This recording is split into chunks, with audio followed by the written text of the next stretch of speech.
I'm John Hayes, outdoors editor with the Post-Gazette. I'm tearing down the Monongahela River with Ron Taylor of Pennsylvania's Southwest Bassmen. We're going to look at some of the urban habitat that Forest Wood Cup anglers are likely to find when they get to Pittsburgh. Any place that new fresh water is coming into the river, it's going to be a good place for bass. Ron, tell me about these tributaries. Well, a tributary like this is kind of the urban equivalent of a creek mouth. A lot of the streams approaching the river have been channelized, and so there's a concrete culvert here where the creek enters the river. What is good about this is that usually the current from the creek coming in merges with the current in the river. You can have eddy currents and places where the current splits up and rejoins. The current can push gravel and rocks into the river, so there's some extra structure for the fish. And sometimes the temperature or the color of the water is a little bit different from the main river, so it's a really good place for several reasons to catch nice bass. It can also push a little channel through those drop-offs. Yes. Tell me about fishing those drop-offs.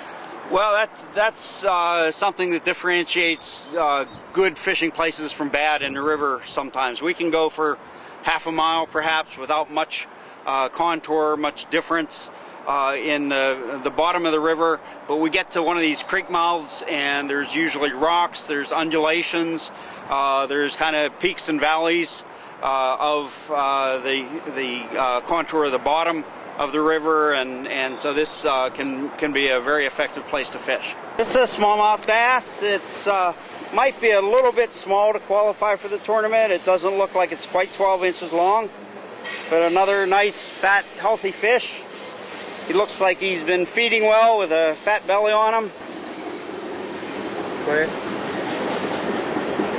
And he'll be a nice legal fish in another year or so. Well, the slope usually comes down and follows the contour of what we can see on the bank, and it just continues down. So this point probably comes out another 40 or 50 feet from where we can see it enter the water. It's good for several reasons. One is that the current laps up over the top of the point as it comes out. It accumulates some debris. You can see logs and trees in the water, and there's some nice rocks down in the water. So I like to fish a point like this a couple different ways. First thing in the morning, I like to throw a topwater lure to get the very active fish that are going up close to the bank looking for bait fish. And then later on I slow it down and I throw a soft plastic lure and let it drift out a little further, into a little deeper water. So it can be effective anywhere from right up at the bank, or perhaps 40 or 50 feet out, depending on what the fish are doing. Anglers at the Forest Wood Cup may be used to fishing impoundment dams, but a lot of them might not be familiar with urban dams on a river like the Allegheny River. See the lock back here? See the dam? How do you fish rivers like this? What does a river like this do to the water? Well, the good part about the rivers and the dams below, or the water below the dam, is that there's a very good current here. They're usually good rocky area, and the water is well oxygenated from coming over the dam. So the fish usually accumulate below the dams and fish for them in the current, look for a rocky area or a little drop off, and it can be very effective here. Also, there's a lock system attached to the dam. The walls along the locks can be very good for fishing. In the tournaments, we just have to be careful of the restricted areas.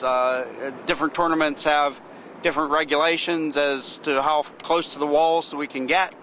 But the locks are also effective to go through to different pools of the river, and fishermen can fish several pools of all three of the rivers by going through the locks.